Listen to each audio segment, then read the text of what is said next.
जत येथील नव्या पाणीपुरवठा योजनेतील कंत्राटदाराचे काम संथ गतीनं का? पावसाळा तोंडावर आला तरी उखडलेल्या रस्त्यांची डागडुजी नाही, ॲडव्होकेट श्रीपाद अष्टीकर यांचा सवाल. पावसाळा आला की रस्त्यांची आठवण होते आणि रस्ते उखडले की प्रशासनाची. जत शहरात सध्या अशीच काहीशी परिस्थिती निर्माण झाली आहे. एकीकडे शहरासाठी नव्या पाणीपुरवठा योजनेला मंजुरी मिळाल्यानं नागरिकांमध्ये आनंदाचं वातावरण होते, पण दुसरीकडे या योजनेच्या कामामुळे उकरून ठेवलेले रस्ते आता नागरिकांसाठी मोठं संकट ठरतंय.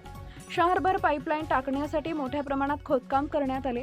अनेक ठिकाणी कनेक्शनचे पाईप बाहेर काढून ठेवण्यात आले, पण त्यानंतर रस्ता दुरुस्तीचं काम मात्र थांबलंच.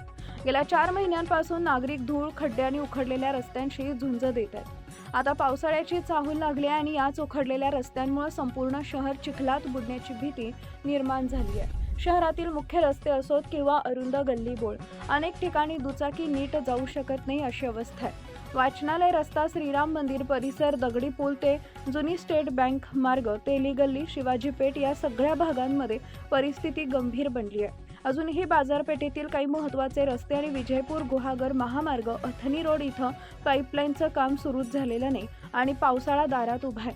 त्यामुळे आता पुढे काय हा प्रश्न नागरिकांना सतावत आहे. सगळ्यात मोठा प्रश्न म्हणजे ही परिस्थिती लोकप्रतिनिधींना दिसत नाही का? कंत्राटदाराची ही संथगती का? आणि सगळ्यात जबाबदार कोण? याचा सवाल जतच्या वकिली पेशातील नामांकित ॲडव्होकेट श्रीपाद अष्टीकर यांनी लोकशाही महाराष्ट्र न्यूजशी बोलताना व्यक्त केलाय.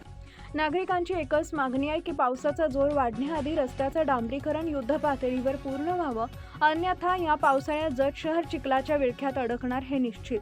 कारण सुविधा उभारणं जितकं महत्त्वाचं आहे तितकंच त्या वेळेत पूर्ण करणंही आवश्यक आहे, अन्यथा विकासाचं कामच नागरिकांसाठी डोकेदुखी ठरते. लाईक करा, शेअर करा, सबस्क्राईब करा आणि बेल आयकॉन प्रेस करा.